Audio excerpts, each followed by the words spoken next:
Welcome back to Education Matters. Did you correctly answer D? 61%. In the fall of 2017, 61% of students who transferred to the UNC system schools came from community colleges.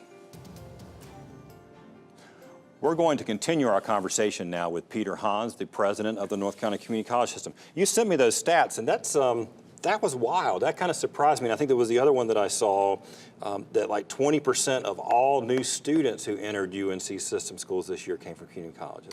We have a great partnership with the UNC system as well as the private colleges and universities, and it's a very affordable way for students and their families to save on a college education. 2 years in community college, earn your associate's degree, then transfer those credits in. Yeah, and that's what I was talking to my daughter about this, and I think that I think students are recognizing how expensive it is. Thankfully, they understand, and also, I mean, that's a whole nother topic, but Sure. I think it is getting, we're pricing out too many families overall. But yeah, community colleges, 2 years, or just taking care of other credits. You mentioned a friend of hers who already had their certain number of credits, so when they got to Carolina, they only had 3 years to go instead of 2, or even less. And so I think those are that's something that y'all market, right, as part of your... Absolutely. I'm not sure we market it well enough. In fact, we've got to engage in more marketing activities. There's so many good stories to tell about community colleges, and affordability is a big one. Right. Well, you mentioned the K-12 partnerships, and that's part of it, because it's certainly not, you're not necessarily wanting to just say, well, the community colleges is your transition. I mean, it's obviously can be an end and a career starter for so many. But what do you have going on? There's early colleges. You've got folks who can graduate with a high school diploma and an associate's degree. You've got early on, I grew up in Fayetteville. People would go to like Fayetteville, back then it was FTI, Fayetteville Tech. Yeah. You could take AP courses or an advanced class. So all that stuff still goes on. So how important are these in your strategy? Well, incredibly important. All of those that you just mentioned, in addition to the career and technical education that we provide jointly, the opportunity to start early earning community college credits while you're in high school gives you exposure to college level coursework. The credits transfer potentially puts you on a career path with a little additional community college education that could lead to a great job and a great career. Right. Do you think I think we still have an attitude or perception problem when it comes to community colleges. I mean, everyone knows we have so many. What is it? There's the goal of having one within a certain driving distance from every person. We've got within a half-hour drive of 95% of the population. So people all know about them, but there's still this sort of like, oh, you're gonna where are you going? Carolina State, East Carolina, the community college. There's a little bit of that sort of, and I think it's kind of hurt. Opportunities for students.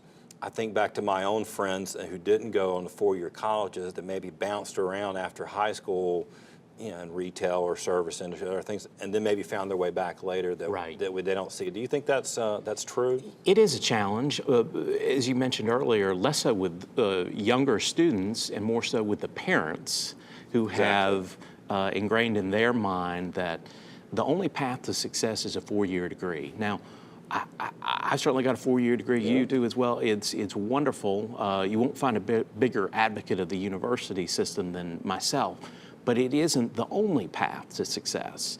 And we've done a disservice, I think, to students in the past by suggesting it's either a four-year degree or bust. Right. When in fact there are so many opportunities out there for great careers, great opportunities in life, the opportunity to engage in lifelong learning through the community colleges and other options. Right, and it's a chance, like you said, not only to get a leg up, save some money, but also to figure out what you want to do. Oh, that's exactly I mean, right. look, as many driven kids I know, they still don't know for sure what they want to do. So here's a great fact, Keith, and we're only talking about the college transfer piece right here rather than the workforce development side, but the community college students who earn their associate's degree then transfer into a four-year institution, graduate at a higher rate than those who transfer without an associate's degree, but also at a higher rate than those who start at a four-year institution to begin with.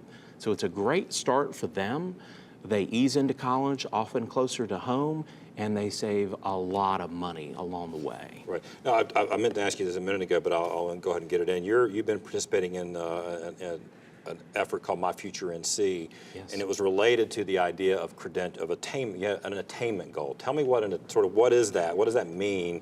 And that gets to that point of what everyone needs to sort of succeed in career and life. The My Future NC effort is very focused around the idea that more North Carolinians need, given that this is an increasingly diverse state and the workforce is changing, all the changes in the economy, technology, and society, everything we know about that suggests that more North Carolinians are going to need more high-quality credentials. So soon, the Commission will set an attainment goal for North Carolina to achieve within 5 and 10-year time frames and strategies for how to achieve that.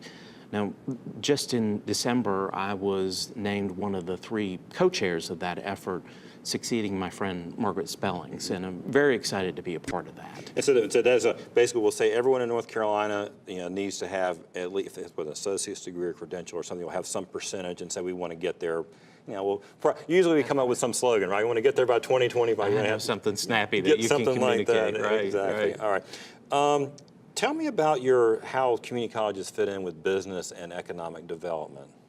Our very closest partner. I mean, I always think of our partners, of course, the public schools, the four-year institutions, but the business community, given our role in workforce development, is critical. We listen to them very closely, partner in as many ways as you can imagine to help provide them the workforce they need to grow and to provide our students the opportunity to have meaningful careers, provide for themselves and their families, and strengthen their communities. Right. And so I know just from a couple of my companies I worked for, Progress Energy back then, Time Warner Cable, they had customized training programs. Indeed. You guys get brought in by the legislature, the governor, the economic development folks to say, when you're courting somebody, like whether it was the ones we didn't get and the ones we did, you're talking about what you can provide, right? The Secretary of Commerce says the community colleges are his #1 tool as an incentive when talking to businesses that may locate or expand in North Carolina, because we will provide that customized job training, provide them the workforce they need right here. Last question for you. What's your top goal for 2019? We're in the new year. So. To provide as many educational opportunities for as many North Carolinians as possible. We've got a very tight legislative agenda that's focused on workforce development. It enjoys bipartisan support. And what an honor it is to advocate on behalf of the 700,000 students in the community college system. Well, terrific. Well, we wish you well. We want you back. Thank you, my friend. You're a good guy in a really important role. I appreciate it. And so we hope that we'll help spread the message about community colleges through education matters. So thanks, Peter. Thank you, Appreciate Keith. it. Yep. After the break, this week's Leadership Spotlight.